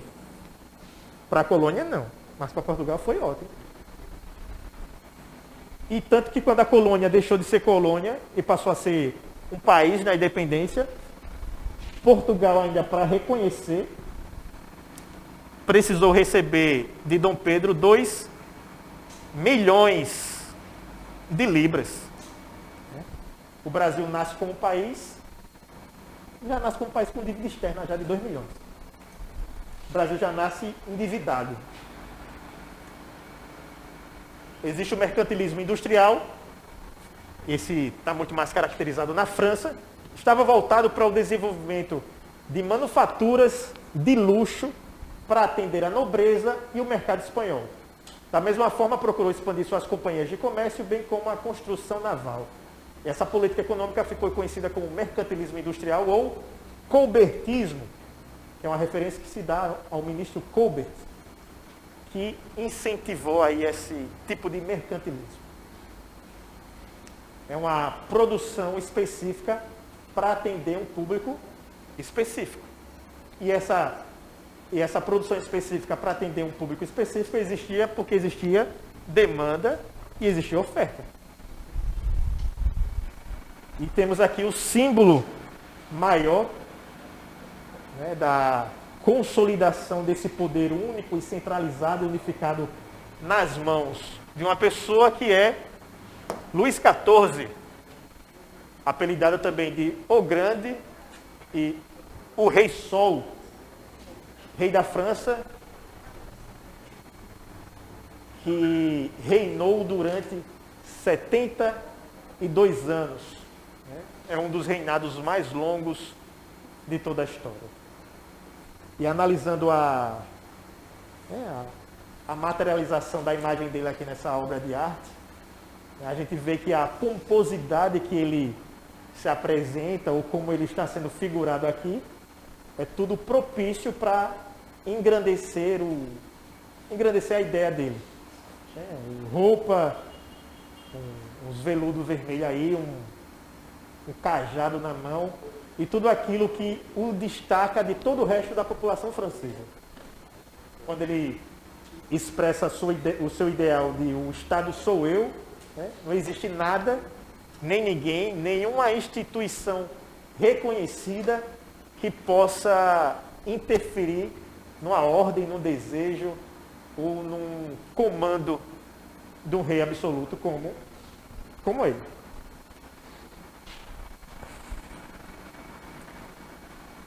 O absolutismo foi um sistema político, administrativo dos países europeus do século XVI até o século XVIII. Qual é a característica principal do absolutismo? A centralização de todos os poderes de Estado nas mãos de uma pessoa. E o detalhe, sem prestar contas à sociedade. Aquilo que o soberano fazia, ele não prestava conta com ninguém. O que ele disse, o que ele fez, o que ele praticou, estava praticado, estava feito, estava dito e pronto. A fim de controlar as revoltas camponesas, parte da nobreza apoia que o rei seja poderoso. Igualmente, o monarca recebe o auxílio da burguesia, pois a centralização significava a padronização das políticas fiscais e monetárias. A burguesia viu na possibilidade de um poder absoluto na mão do rei, né, a possibilidade de enriquecer ainda mais. E enriquecer como? Com a facilitação fiscal aí. Se eu apoio o rei, se eu apoio o soberano, eu vou ter algum benefício por isso. Se ele não me pagar, pelo menos ele vai me abster de ter custo. O clero, né, a igreja, também admira esse movimento, pois era uma forma da igreja continuar a não pagar imposto e seguir cobrando várias taxas. E para concentrar o poder em suas mãos, o rei precisou acabar com os exércitos particulares, proibir a cunhagem de diferentes moedas e centralizar a administração do reino. É nesse acordo aqui, né, nessa via de mão dupla aqui, que vai surgir a teoria do poder divino dos reis. A igreja vai apoiar o rei, afirmando para o povo que o rei, ele tem o direito dado por Deus de estar ali naquela posição. Em contraposição, o rei vai dar à igreja o benefício de não pagar imposto, mas poder continuar cobrando alguma taxa. A gente vê essas taxas aqui, quando a gente vê ali na Idade Média a igreja vendendo indulgências, né? Vendendo perdão. Você pecou ontem, pecou hoje de manhã, você vai até um vigário, vai até algum líder religioso e você compra o perdão pelo aquele pecado que você cometeu. Você quer cometer um pecado amanhã? Você compra o perdão hoje e já garante o perdão do pecado que você vai fazer amanhã. Era assim que funcionava. Dependendo do grau de pecado, o valor da indulgência, né, era diferente. Você poderia comprar tudo. Perdão para você de ontem, de amanhã, de sempre. Perdão para alguém que já morreu. Quer perdoar a pessoa que já morreu e mais que pecou? A igreja vem também. A igreja vendia o que você imaginar. E ela não precisava pagar taxa nenhuma sobre essas cobranças ou sobre essas vendas que ela praticava. E isso foi um benefício que ela teve por apoiar o rei.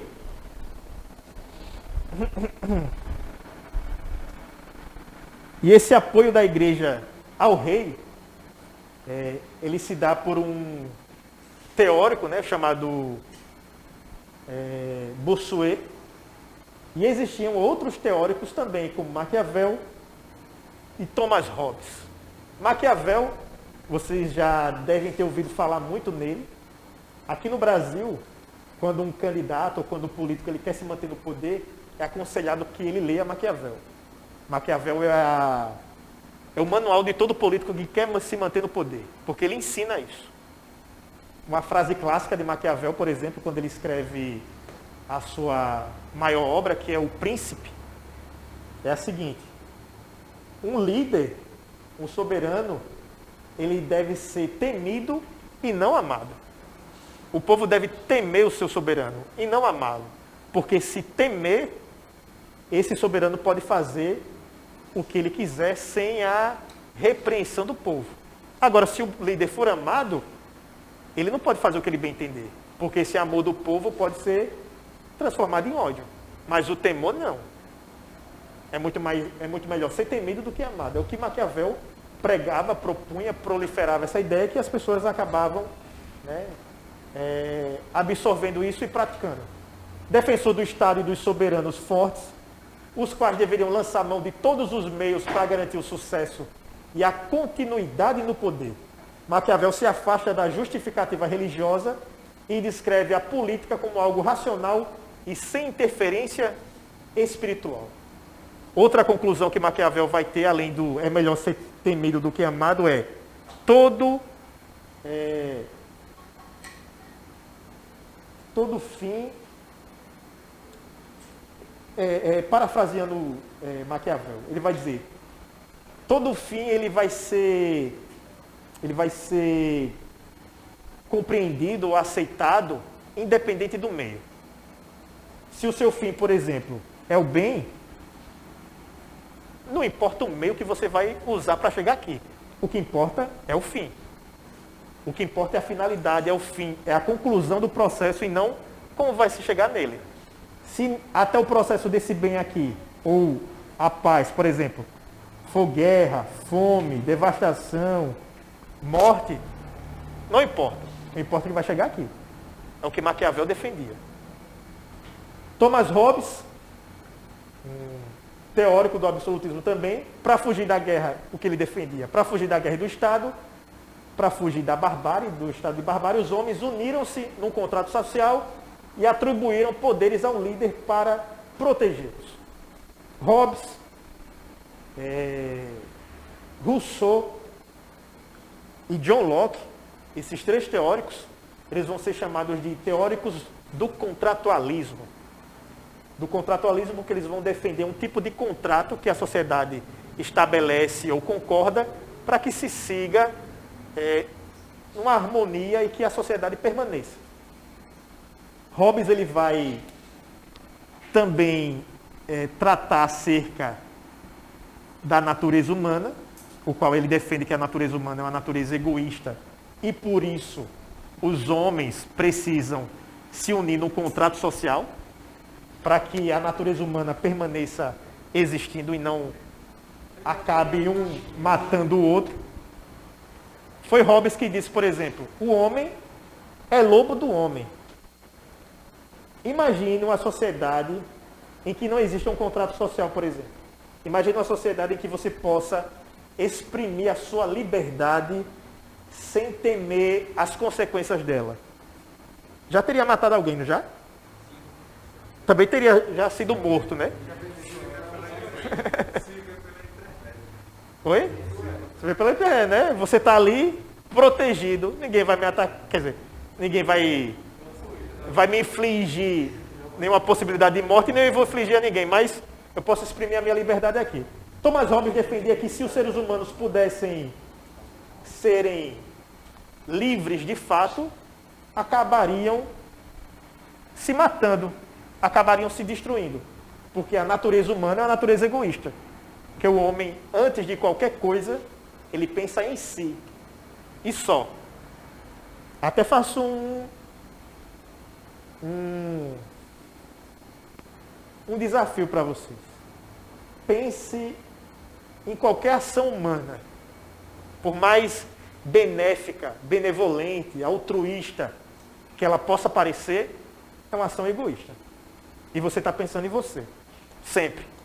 Em qualquer sentido. Alguém se dispõe a dar um exemplo? Fala. Vou dar um exemplo no podcast que o cara ele fala assim, imagina, você tem lá e tá vacinado. Ou você morre, ou a sua mãe morre. Aí o cara fala, qual que você escolhe? Aí o carinha lá fala que escolhe morrer, pra deixar a mãe viva. Sim. Aí ele diz que isso é uma ação egoísta por causa imagina o que ela iria sofrer ao saber que o filho dela morreu para deixar ela viva. Aí tipo, é como se ele estivesse se privando da dor e sendo egoísta nesse ponto. Quando ele prefere morrer ao invés de ver a mãe morrer, ele pensa nele porque ele não se sente capaz de suportar uma existência sem a mãe dele. E ainda mais de saber que ela morreu devido a ele, por uma escolha dele. Isso é algo muito pesaroso na mente de alguém.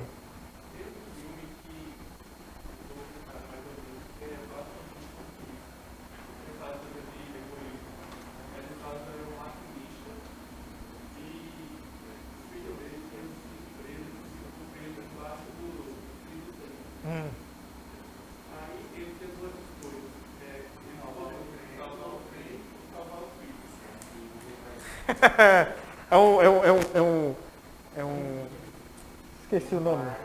Sim. O filho dele parece que cai num bueiro, né? Dentro do bueiro ele tem essa escolha de salvar o trem que vai cair no penhasco ou salvar o filho. Aí no final parece que ele escolhe salvar o trem.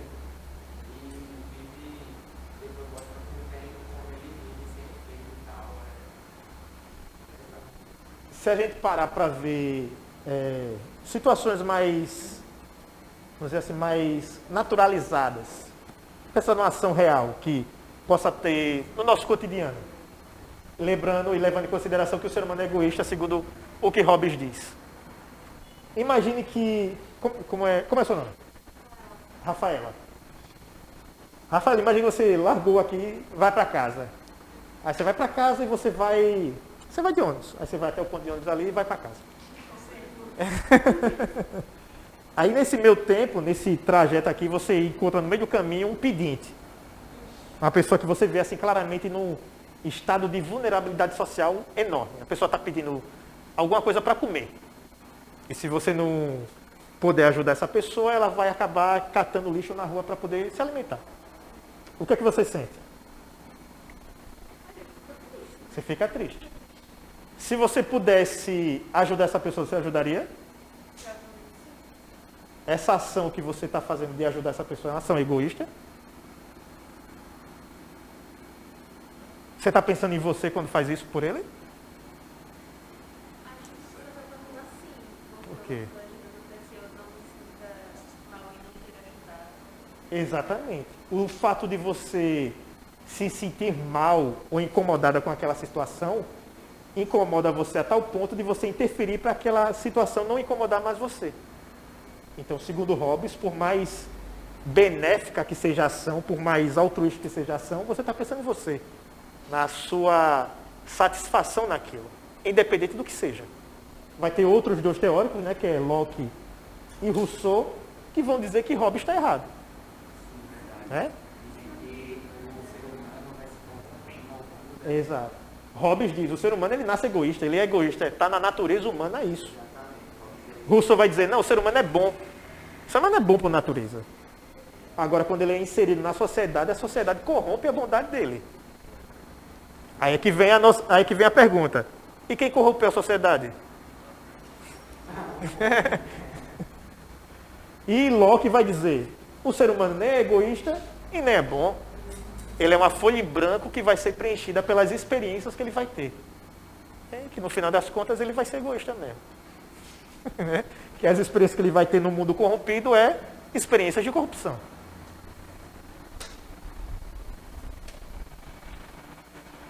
Jean Baudin, né, que associava o Estado à própria célula familiar.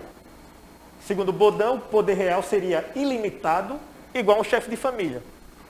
Assim, o absolutismo seria uma espécie de família onde todos deveriam obediência a um chefe e este, por sua vez, seria encarregado de proteger e prover a gente vê aqui a teorização de um poder soberano totalmente patriarcal, né? Totalmente machista, de dar ao homem, isso aqui realmente é o gênero humano, é o gênero humano não, é o gênero masculino, um poder que não tinha ou que não tem limites.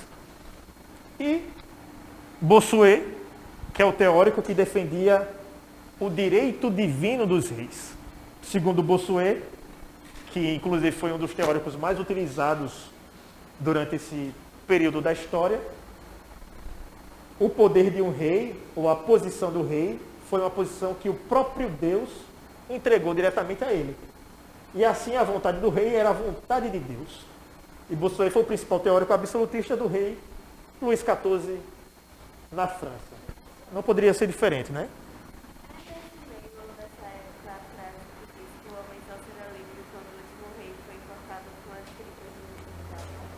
Eu nunca ouvi essa frase na minha vida. É bem agressiva, né? Eu gostei. Nunca tinha ouvido antes, mas eu gostei. E justamente Bossuet, ele teorizou uma ideia, ou teorizou essa teoria que vai ser usada por muito tempo, onde a igreja, né, em nome de Deus, ela beneficia o rei, e o rei dá benefícios à igreja. É por isso que a igreja vai chegar ao povo e vai dizer: o rei de vocês, o rei está nessa posição porque foi Deus quem colocou. A população claramente ignorante não vai contrariar a ideia de Deus. Vai aceitar essa ideia passivamente. Em contraposição, o rei vai ganhar aí, né, uma autoridade uma autoridade totalmente divina, e vai fazer e desfazer o que ele bem entender a hora que ele quiser.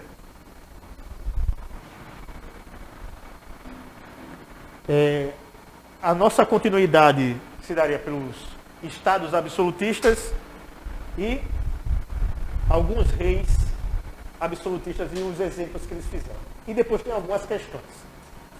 Como eu disse no início da aula, né, não vai dar para a gente discutir esse conteúdo todo só em 2 horas. Então a gente encerra por aqui, nesse momento. E na nossa aula que vem a gente continua desse ponto. Deixando os teóricos e entrando no estado absolutista e os seus respectivos reis. Diga aí. Deixa comigo.